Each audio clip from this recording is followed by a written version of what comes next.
just nothing. Like I drive around and Yeah. it's But I was better to going to talk ask, about flavors. yeah, I was going to ask when you and Jordan cook for each other, are you both pretty generous with like evaluating one another's cooking?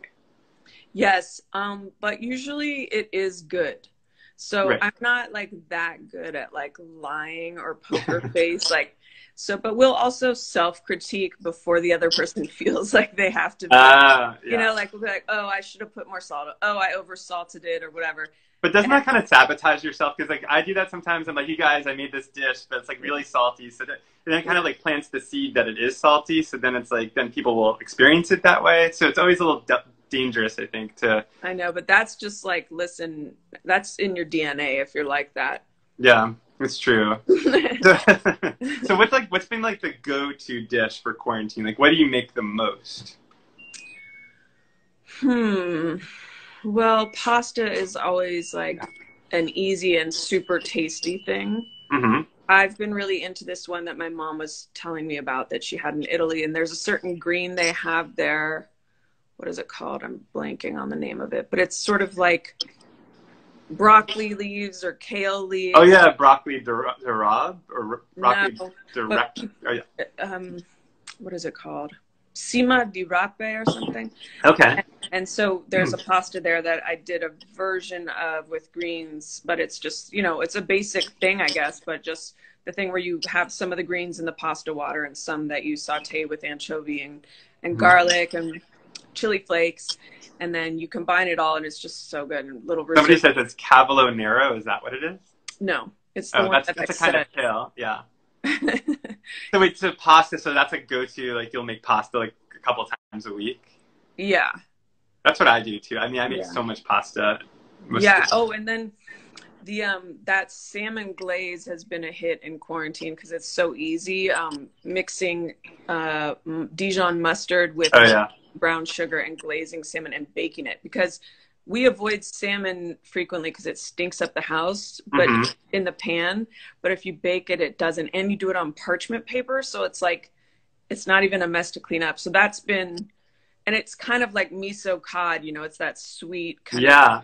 I've made that before, but actually, it's funny because the New York Times published an article today saying I people saw are that. people are cooking a lot of fish in quarantine, and that's like so opposite of truth. Like I haven't cooked any fish in quarantine. Yeah. I haven't been able to get fish, so I don't know where Yeah. people are getting their fish from. You don't. I mean, I have my place. Like I Yeah. go to, I'll just say where I go. I go to McCall's Butcher and Fish, whatever, meat and fish. Yeah. They're. But now, like, they're so overrun that like they have like an Yeah. online store, and you have to go on at 8 o'clock at night, and like I haven't figured it out. Yeah. Um, well, I haven't, I think, first of all, I'm surprised by that. But I think maybe it's like, what did we do? We did something with shrimp, like frozen shrimp, and that was Mhm. really good, but I can't remember what it was. Oh, this recipe with fennel, caramelized fennel, feta, and shrimp. Hmm. Sounds weird and it was so good. Um, So yeah, but yeah, I don't always want to stink up the house. I mean, I don't know what anyone else experiences, but I just definitely noticed that like the whole house that fish kind of clings. Yeah. No, Uh, it's true. It does. I mean, so I was going to ask you, like, in quarantine, like, are you like sticking to like the meals you normally would eat, like, not in quarantine? Like, do you eat a no. big breakfast? Do you eat like a big lunch? Do you like do things differently?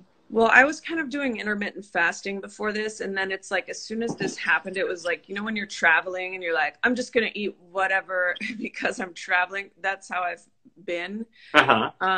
So now I'm trying to like make more salads and stuff Yeah. because it's getting out of control. It's like I can't bake some sort of baked good every 2 days. I've been giving away baked goods. Like that's my new thing because I find it so calming to bake It things. is. But it's only two of us here, so I'm like, we're not Yeah. gonna eat like a tray of cookies. Right. That's nice. And like then you can have one cookie or Yeah. two or three and then you give away. Yeah. That's Yeah. that's nice. I know I, like oh, go ahead. What were you gonna say? well, we've been like cooking stuff, and then some of my friends will be like, "Oh, let me taste that," or "Can you?" Whatever. I'm like, I always just feel like, "Oh my God, it's so much work," and then we'll eat the leftovers, so I'm not that like I don't know. I brought my friend Nia a lemon donut, and that was about it. That's nice. I mean, I've been putting the foods in my trunk that I bring to people, and I have my mask on, so I sort of just like pull up to their house and I like pop the trunk, and I'm like, "Hi," like, and then Yeah. they get it, and then drive because like it's like it's a version of like getting to see people, but it's not like totally Right. like having a normal exchange. But I was going to ask you like this whole sourdough